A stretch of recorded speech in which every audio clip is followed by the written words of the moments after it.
necessary layers in the area.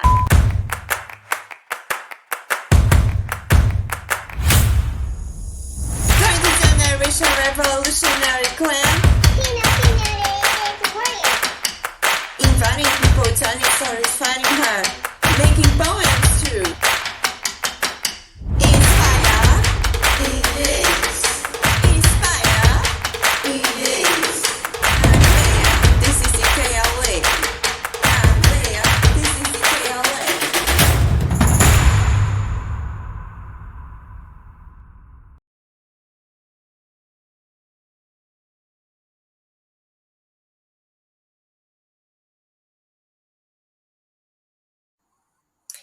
Hi everyone, today we are talking with B. McGraw.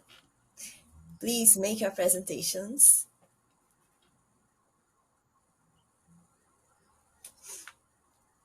Hi B, how are you doing? Hey, doing all Uh, right. How are you? I'm great, and today I will talk to you about really nice episodes I made inspired by my life. Uh, I hate you for being just like me. Is our normally our worst enemies comes from our nearest people, and they are also very similar to us. And I talk about competition and similarities. That's my thing. And here is my first question. All Um, right. how do you balance the camaraderie of shared interests and skill sets with the potential for competition or comparison among the colleagues? Among colleagues.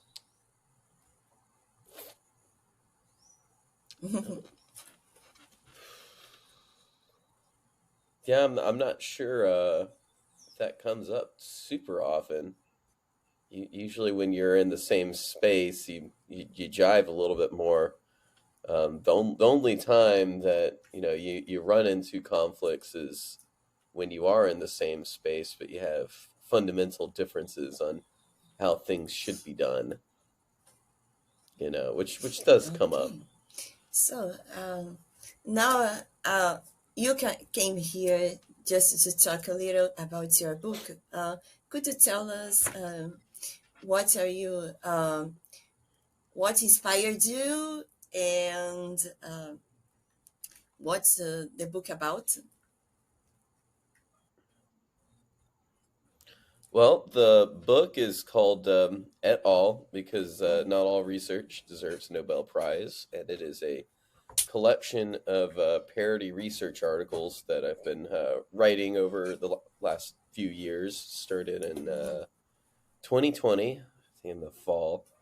Um, but I was working on a novel, and I missed doing short form, and then I wrote one of the articles in the novel about how it's impossible to understand the Scottish accent, and how even when you trained a machine learning algorithms, some generic neural network, that it just wouldn't converge on anything if you included more than a handful of Scots, because the accent was just crazy and all over the place. So um, that turned out so well that just kept writing them and put them out there, and they're kind of short form.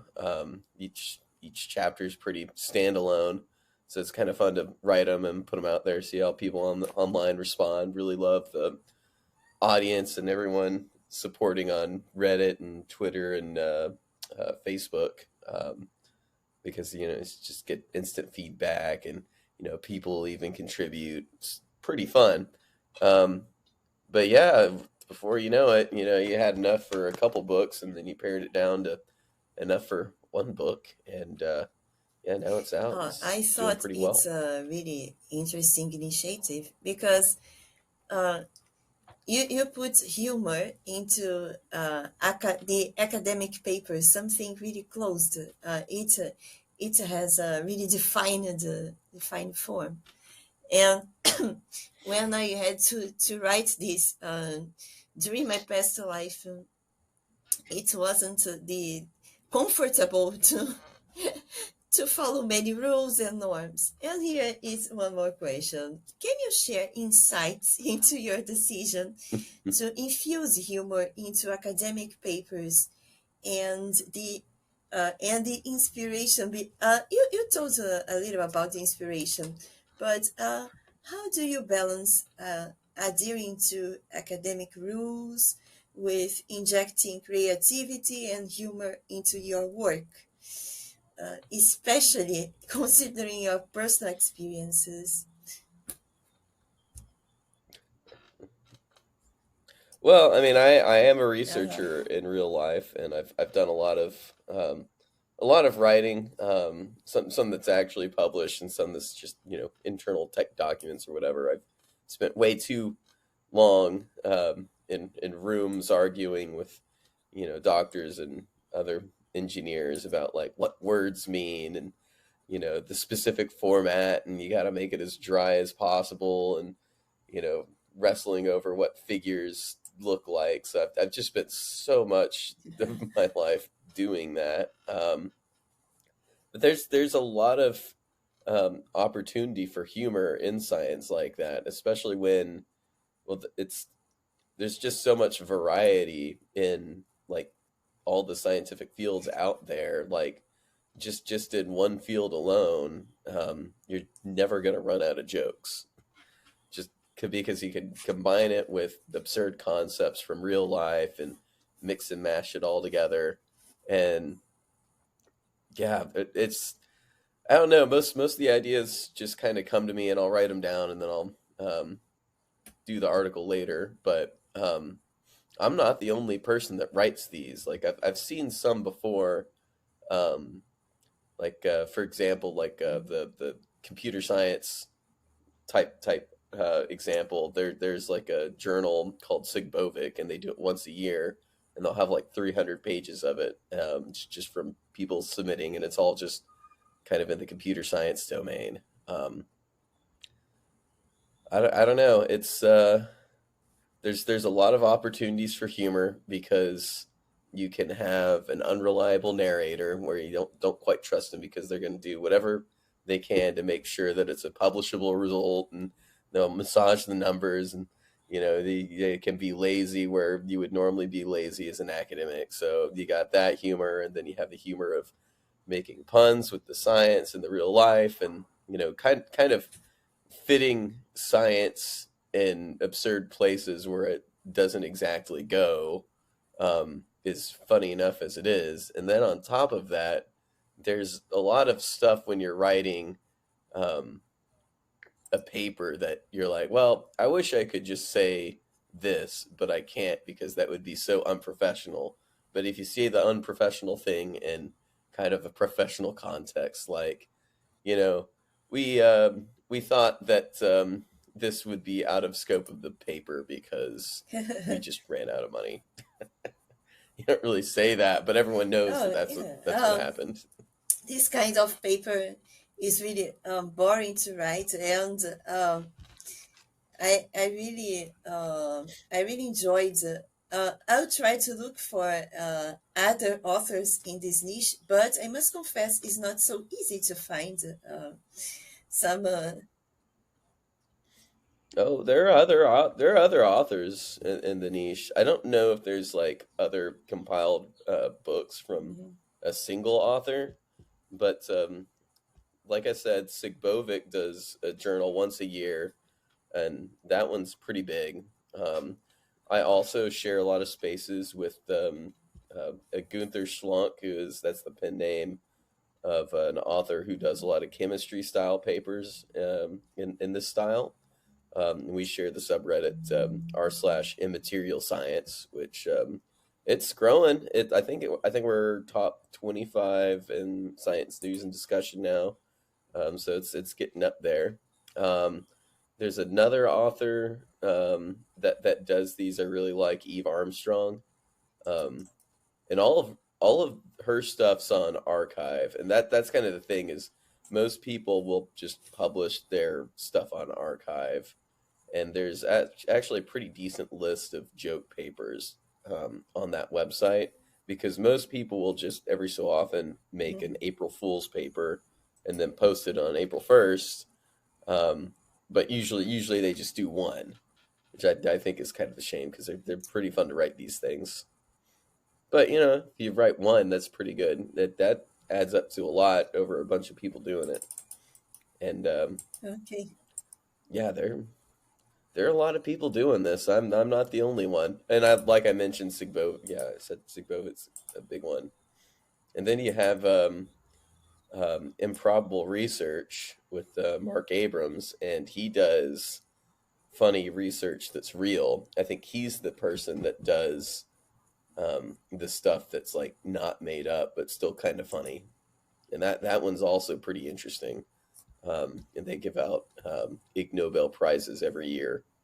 So no, it's I am not the only person. I get a lot of inspiration from a lot of these people as well, and um, yeah, it's just kind of everything's just like academia. It's really niche and um, all over the place, but Okay. there's a lot. Um, and I think even if you're not the only one, but balancing the academic rigor with creative expression can be really a delicate dance. And how do you reconcile the desire for creative freedom with the necessity of adhering to academic standards in your writing? Well, the adhering to academic standards is, a big part of the humor is when you do something very, Mm. very silly or absurd and fit it into such a formal document, it really makes it like as deadpan as possible. And that's a big part of it is you see these things, they're like, oh wow, people spend like years compiling the research and data and analyzing to make one of these documents, and this is kind of like the thing they put on their resume that like gets them jobs and gets them recognized as a Mhm. serious scientist, to like take that and then make it into something fun and silly but keeping the same format is just ultimate deadpan humor. Okay. So, yeah, there is a paper which interested me, and you told about there can be no true Scottish spoken language system. Oh yeah, that was the first one that I wrote. Yeah. That is in the book. And can you share some insights into the creation of this paper? Oh, yeah. It's from. I thought of it after watching a sketch from this Scottish sketch show, Lemmy's World. There's a sketch where two of the characters are trapped in an elevator because it's a voice recognition um, controlled elevator, and they're like, "Oh, it can't understand the Scottish accent. We're gonna be trapped in here," and they just start freaking out because they can't get out of the elevator. It just can't understand them. But this is also in some of the early. Well, I guess this was like in the middling period of machine learning, like Mhm. before AI. I wrote it. Yeah, that would have been fall of 2020, and yeah, like most AI was not a thing, but it was like kind of getting there. So this was like I think right after the famous like Transformer paper came out, so large language models weren't anywhere near like working. they were all in their infancy. So I think like most voice recognition systems were like just straight neural Mm-hmm. networks and LSTMs and stuff. At least most of the research. So it's just kind of hand jammy how a lot of that stuff worked. I haven't worked on any um, myself personally, but I knew enough to like make up some stuff about it, and that's kind of most of the papers. Is if you have kind of a base level understanding of how things work, and you can do like a few more hours of research, you can figure out all the good jokes to make. But it almost feels like you're writing like a high school science paper. It's just like this is everything that I learned on the Sunday night before the Uh, paper was um, due. and I must say, the graphics are also really interesting.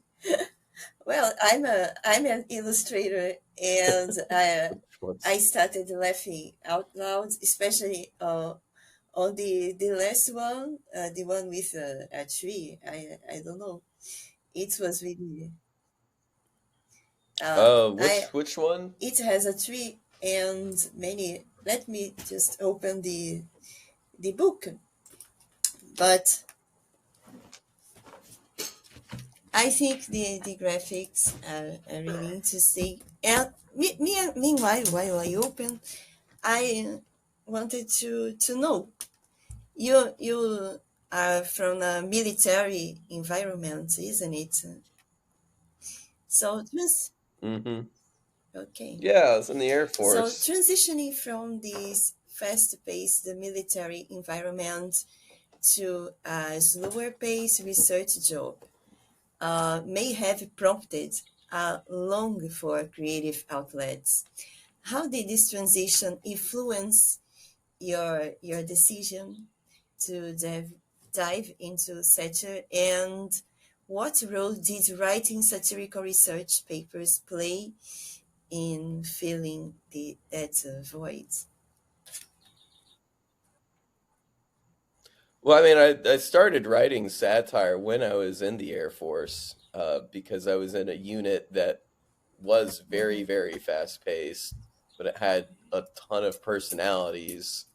And we started writing a fake office newsletter that just be like a page big and try and fit like three or four stories in it. And yeah, it just kind of became its own thing, and I would email it out to everybody, and it just spread more and more because they were just so funny. We would always do the three or four stories, and everything would be like about like kind of 300 word count length, and get some funny pictures in there. Just nice because since we kept it to ourselves, like you didn't really have to care about image rights that much since you're just like keeping it internal. But um, yeah, that one did really well, and yeah, I didn't know I liked writing until that moment, and started writing more after I got out in 2019. Um, I don't know. You get a lot of inspiration from people in that environment because you just meet a lot of people, especially since it's like you said, the fast paced working environment. And then when everything slows down afterwards, you kind of still feel the Mm-hmm. desire to create like that, but you also kind of get a sense for the need of humor to, just make life nicer.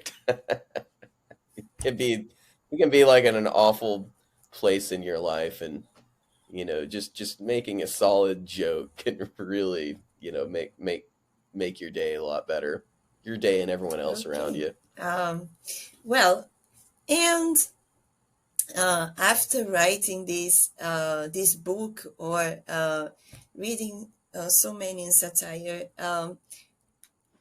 how how do you strive to maintain authenticity and integrity in your writing, even within the confines of academic expectations? I mean, there's no academic expectations or integrity involved with this writing. It's like completely all made up. So I have not withheld any of that whatsoever. Okay. Well, and this one, I always ask to my other guests. Do you have a role model in your life? A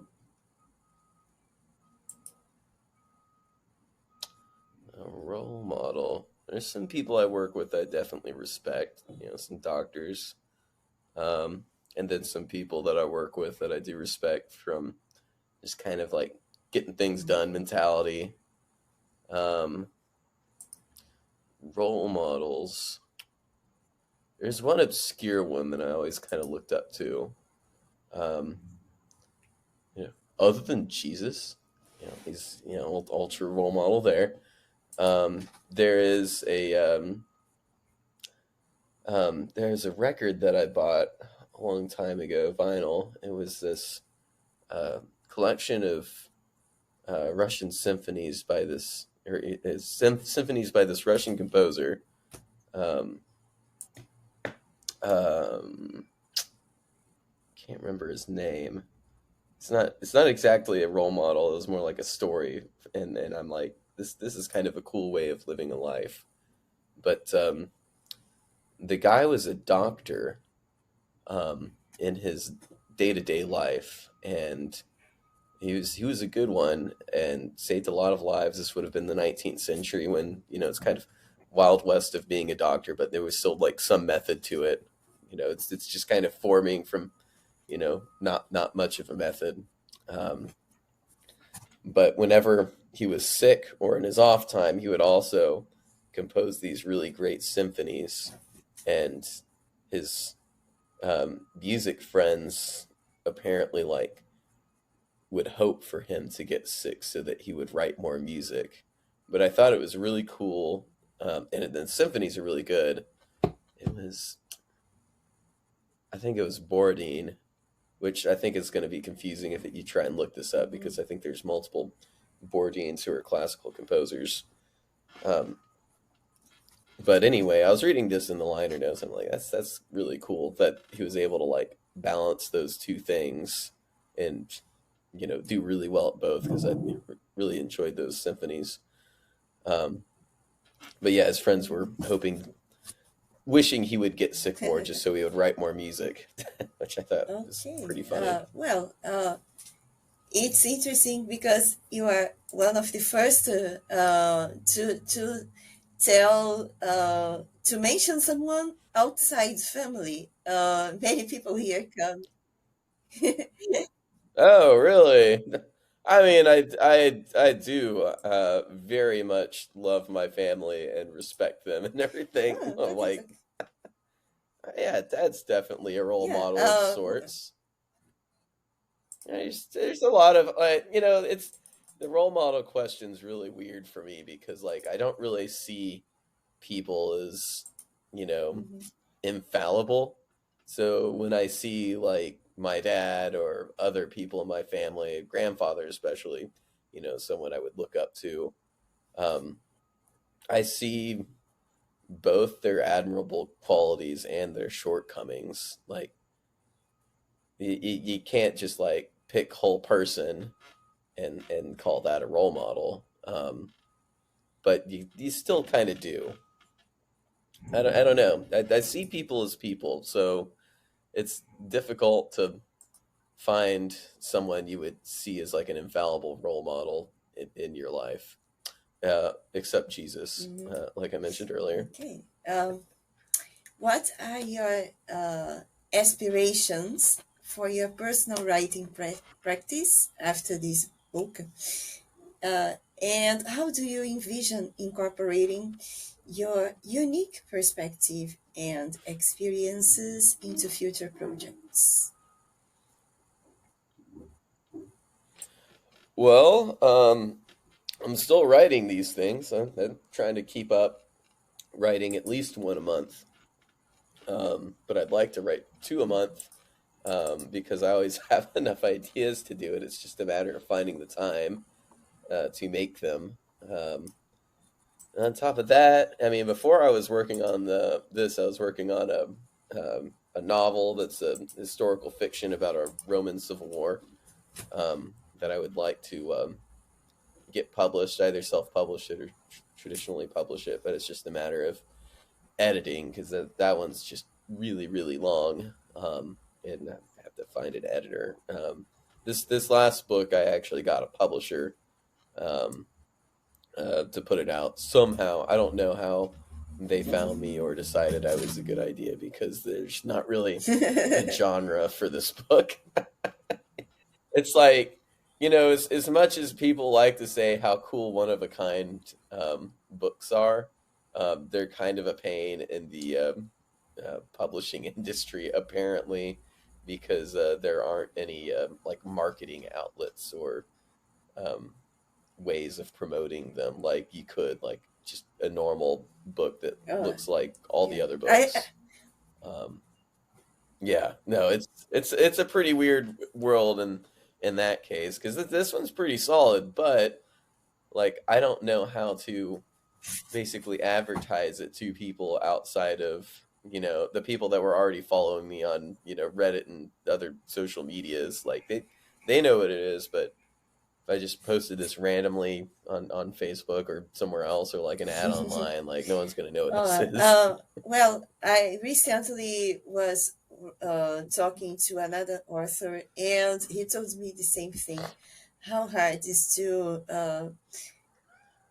to make the advertisement to spread the word about to the others, and uh, I know in my field I'm not a writer. I'm a blogger and a graphic designer. And I know how Mm-hmm. hard it is to show our work to other people, especially when people don't know you, when you try to be outside of the box, the commercial box, because even in literature nowadays, Mm-hmm. there is uh, I don't know, it seems so repetitive to me. I went when I go to bookstore. Yeah, the commercial stuff is so repetitive. I can't take it. And honestly, there isn't a lot of humor in publishing right now, which is kind of annoying. One, because you want to read it, and then two, like when you like writing it, it's hard to like get people to represent you or publish you. So, but that's kind of the niche that I work in. Um, Yeah, it's all ongoing process. I right now my writing goals really are like keep Mhm. up the thing that is working. These papers. I mean, I was gonna keep writing them regardless because they're just fun to write, and it's fun having an online audience, and people seem to like them. Um, but you know, got that novel. I just want to put it out there. And then I've got a novella that I also want to put out there, inspired by some work experiences um, that I'm planning on editing a lot in the next couple months to hopefully just push it out there because I don't think it's going to be worth like trying to work it too much. That you just got to, most writers have trouble putting their work out there. I don't. I'm just like, let's just get it to like a good enough product and like kick it out the door and move on to the next thing. That's usually the space I operate in. But yeah, I'm gonna 100% do that with this novella. It's the novel that I feel like I can do like an infinite amount of work on, and I just will have to force So myself to cut it off at some point. it's too early But to think about yeah, it. Uh, yeah. well, now it's a completely different question. If your life could take a radical turn, what would that be? If A it could take radical a what turn. turn, a radical turn, like for the Oh, for the best or best. for the Let's be worst? positive. Oh, well, I was gonna do a worst answer. That's I'm gonna do that anyway. I definitely want to start. If I was gonna turn for the radical worst, I was thinking about this the other day. I would start a cult where you can. recapture the feeling of being a child by acting like a child, and then I would just have all the cult members do really silly things and play with Legos. I think that would be a pretty good radical turn for the worst. Because obviously everyone's going to ruin their lives. They're going to miss out on all the great things about adulthood. But it'll be really fun to watch. Radical turn for the best. I don't know if I wasn't already turning towards what I think would be a good life. Why wouldn't I be doing that? I don't Okay. know. Yeah, if there's something that you think would improve your life and you're not doing that, that's kind of insane. Yeah, it's a tough question. I guess for all of us, there are many unexpected experiences that are not so nice, and I don't imagine myself at this moment in my life right now. Also, having a child, I would. I know I'm not so young, but I don't know what to teach. I'm just growing so many professional projects that it's really Mhm. unexpected to have this radical turn in my life. Well, and what advice would you give to your younger self? Do you have any? My younger self. Hmm. I think here. If you Maybe could not enter a time figure out machine and back then. see yourself as a child. I'd send him back all of my code so I wouldn't have to rewrite it. That's a fun answer for programmers. Send them all your code. Um, I don't know, because so much of life is, struggling through life. You know, I don't know if I would be the same. There's certain things that I've learned over my life that I don't think I would have learned really except through adversity and struggling through ideas and concepts. It's kind of like you can watch a lecture, but you're not really going to learn the thing until you do it or wrestle with it. Um, yeah, no, I don't think I'd tell myself anything other than sending myself the code, because you don't really. If you told someone the hard things in life, um, I think you don't really learn it from someone telling you it. Yeah, I think you have to experience it. Okay, so it's That's also my example. People always, philosophically wrestle with the idea of why is there good and evil, and I think that's one of, or the big one, like why is there suffering, especially needless suffering, and there's like a lot of good things in life, like empathy and um, self-sacrifice that I don't think you would learn that unless you've mhm. gone through hard times yourself. It's a great answer. I agree with you. Sometimes it's impossible to expect something from our past self without experiencing hard times. It's a it's a great life lesson. Yeah. Just to live the life we are going to learn. And Mm-hmm. do you have something people misunderstand about your work? Oh my gosh. Well, I mean, obviously, a lot of people think it's real, which is really funny when that happens, but usually they get corrected pretty quick. Um, the one, yeah, there's one series of papers that people always like end up misunderstanding that didn't end up in the book because of this, actually.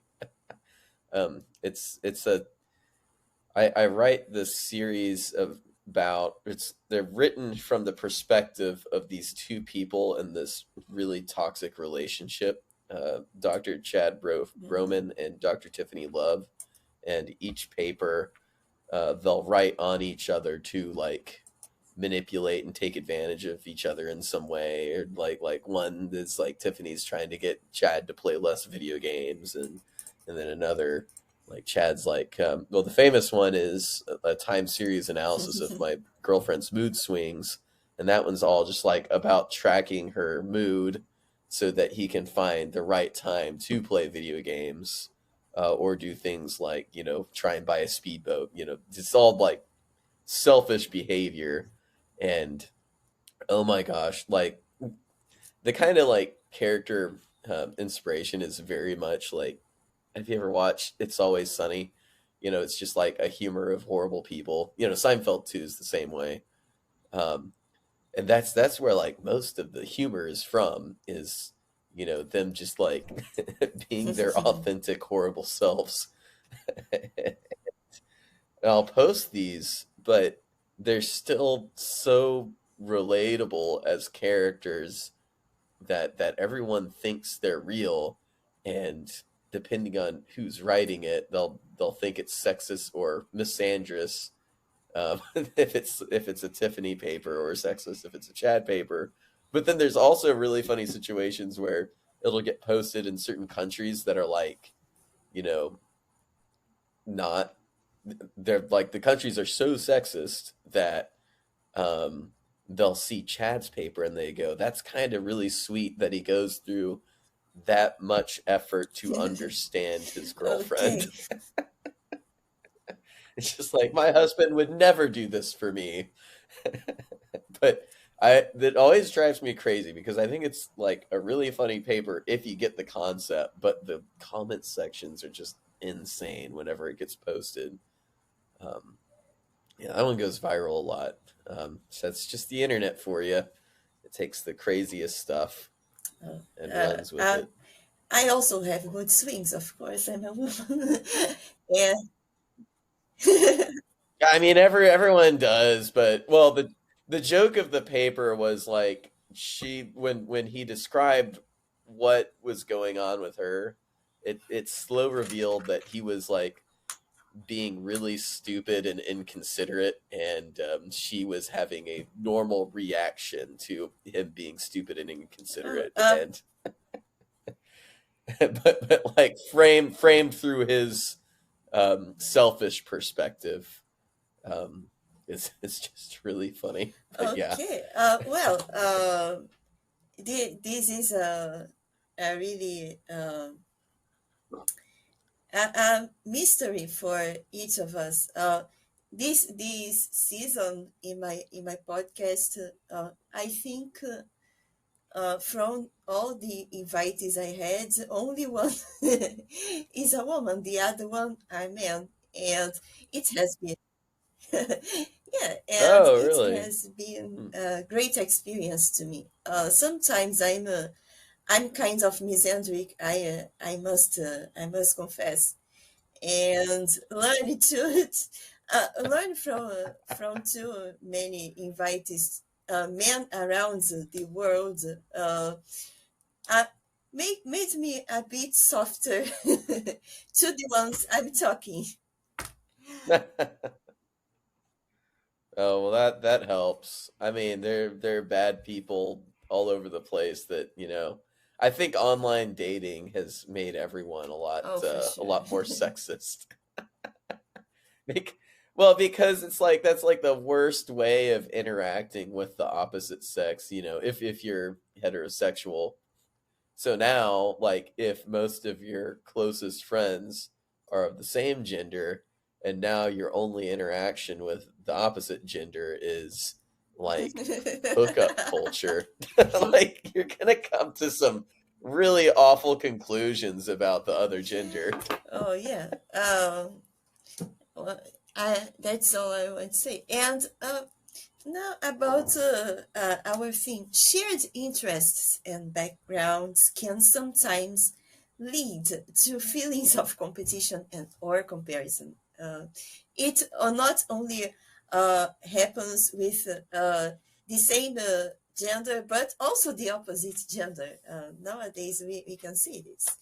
Have you ever experienced moments where similarities with colleagues have sparkled tension, conflict, and how did you address or navigate these situations?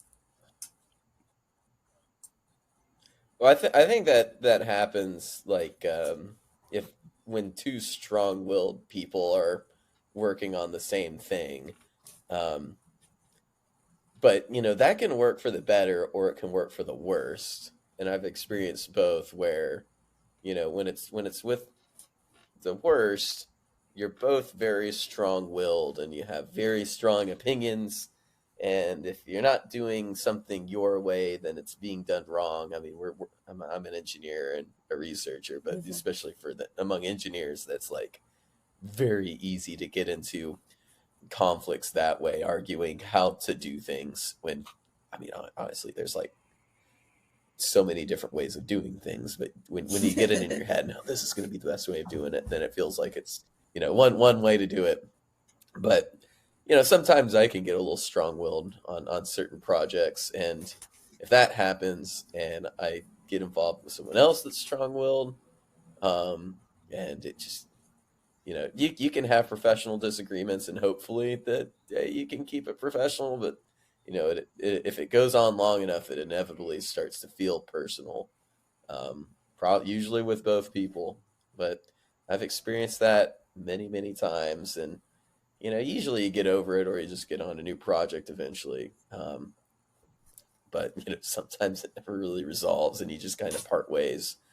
Um, but yeah, those those are always difficult, and it's not even like you can work with people and have different opinions on how to do things, but it only really becomes an issue when both people are just way too strong-willed and opinionated about it.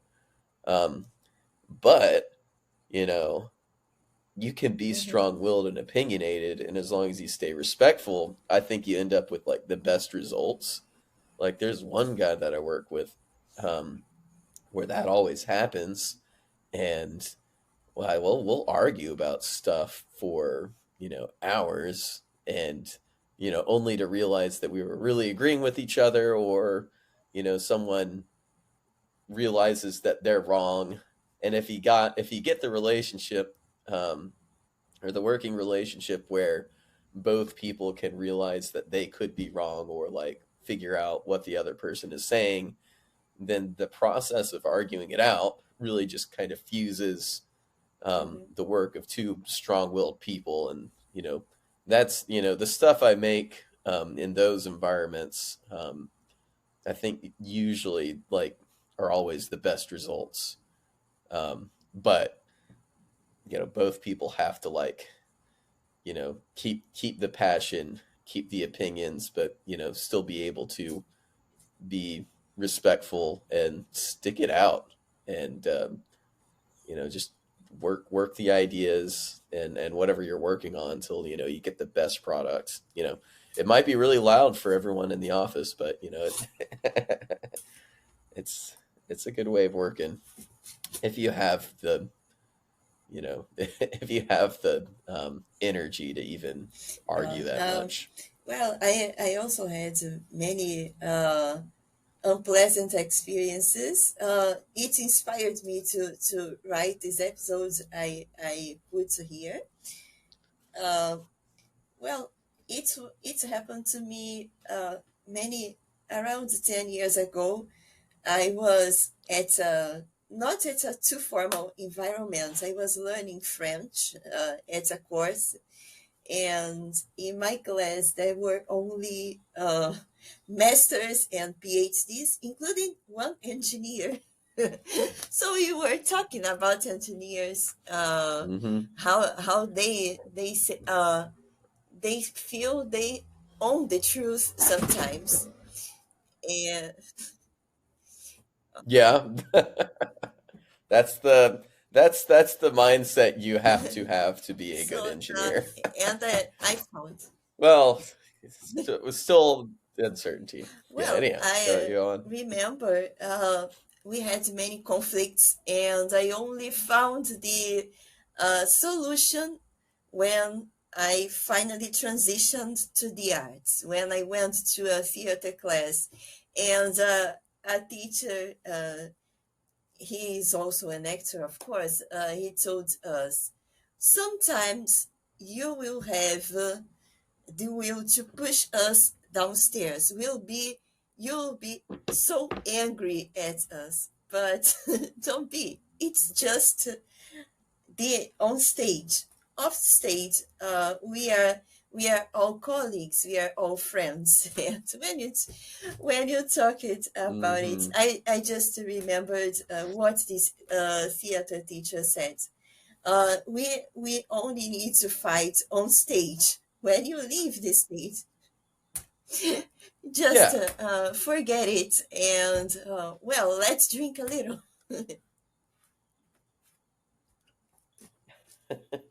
um, and can you tell us about one thing about yourself that most people aren't aware of?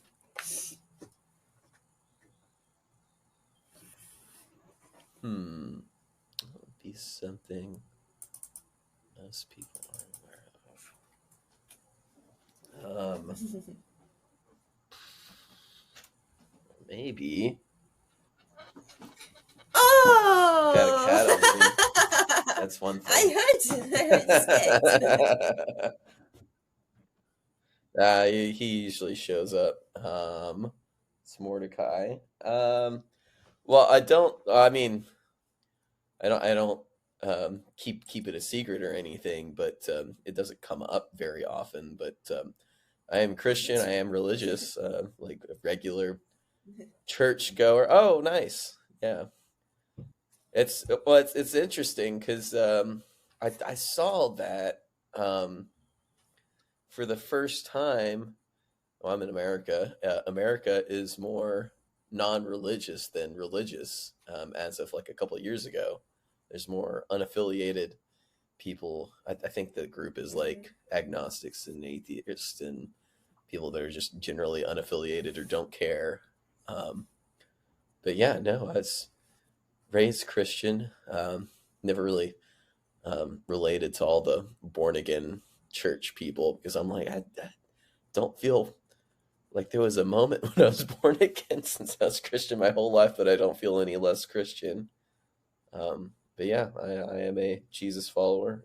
I mean, if you're listening, you probably picked up on that from the role model comments. Yeah, it gives me a, when you believe in an infinite God and the spiritual world, you never really run out of things to wonder about or kind of understanding of your own limited understanding and uncertainty in such a big vast world. And you can come to that conclusion with almost anything, just from science alone. You eventually realize how little we know about certain things. But when you have the spiritual aspect, that also it's kind of the same feeling. I always really love uncertainty in general because it makes life more intellectually exciting when you acknowledge the Yeah, uncertainties in the I world. completely agree with you. I do my prayers every single Mhm. day, and I also volunteer in church. Well, tomorrow morning is closed for Oh, nice. anything because it's my time to volunteer with children, and it's so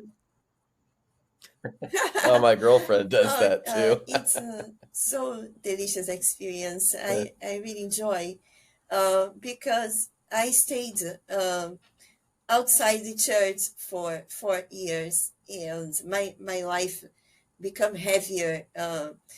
I started to trust in many astrology, tarot, and I don't know. To me, it's an anxiety trigger to read this stuff, fortune telling and horoscope.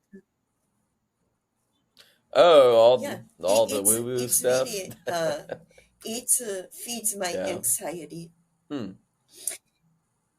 Yeah, I really Really? avoid avoid Why reading is this. that?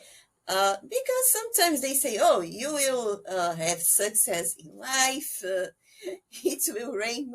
It will have a money rain." And when it doesn't happen, what to do? Oh, it gives you these expectations. Well, that's why the Old Testament's so good. Well, the Old and the New is you have classic phrases like the rain falls on the just and the unjust alike, and the Book of Job. That's the Book of Job is hilarious because it just proposes your life could be really awful, and that's that. Yeah. Just When I keep your started head up.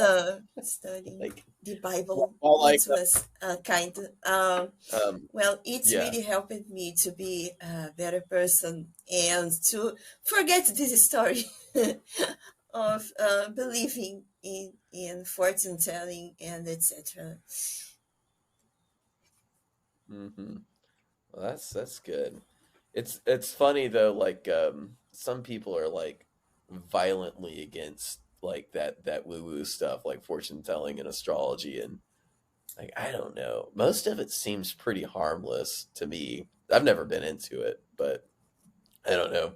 I feel like the people that like really hate that stuff or like hate it when other people are into the like anti-science stuff that is mostly harmless. I mean, obviously, there's some cults that are pretty harmful, but like astrology, like who Oh cares if yeah, you're into oh for sure. astrology that And much? to me is also unfair because I told once to another invitee. Well, when you believe in astrology, they say, "Oh, your sign doesn't match with the other one. That's why you won't be his or her friend." And it's so unfair with the other Oh person. You goodness, don't give a yeah, chance just because of the sign. yeah. That would be harmful if you're like losing opportunities over it. Then that wouldn't be good. But yeah, some people will totally disrespect you if you're in it, and to me, it's like this is like when people are like not into like they're like when Justin Bieber was a thing, people really didn't like Justin Bieber. I'm like, dude, it's not for you. It's for these kids over here. Let them have their fun. And I think some people have some fun with it, and it's relatively harmless. But yeah, I think hating on it's almost more cringe than being in it. Stuff like Well, that. But yeah, there's some witchy people out there getting into the crystals. I have one crystal article. I think mhm, the last article is about mhm. healing Oh, crystals. I And remember that was a fun one to write. I remember reading just a little about it during my trip, but uh, uh, yeah, the healing crystals. It reminds me the movie A Bug's Life when I was a child. I love it too. Yeah. I remember that Oh, movie, but it I don't wasn't remember any just a healing stone. crystals in the movie. Oh, just Oh. just to I don't remember enough I about it. remember Flick just said, "Oh, please pretend this is a seed." Oh, but it's a stone. And he says, "I know this is a stone." Oh, and Oh. when I see healing crystals, I just think about it. Oh, but this is just a stone. This is just a rock. And well, do you have a big failure in your life? What's your biggest one? And what did you learn from it?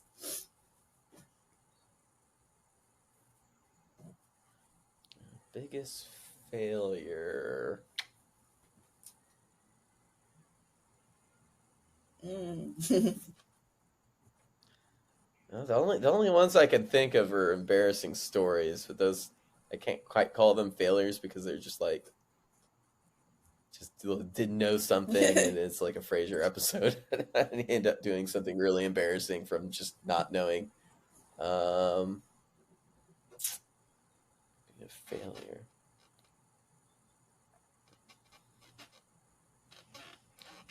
Hmm.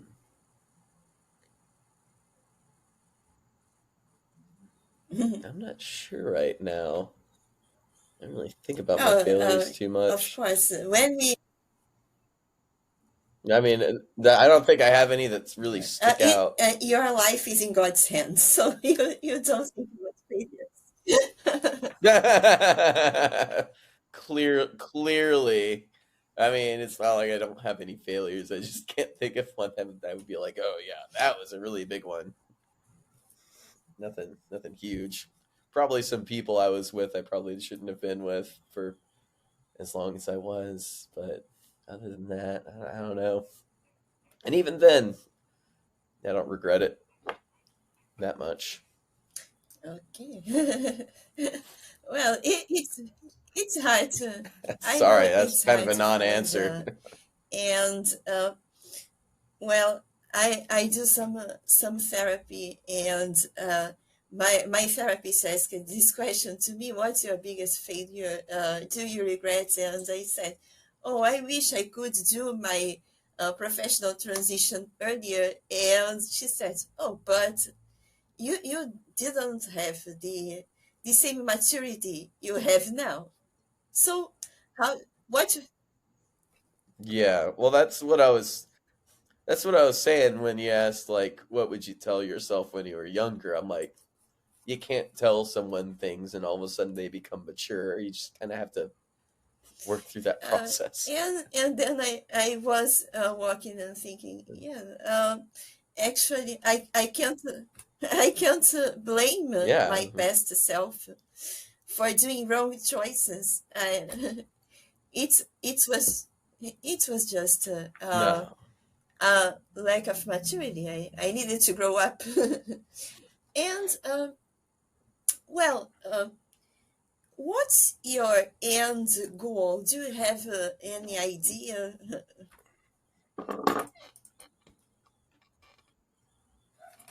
My end goal.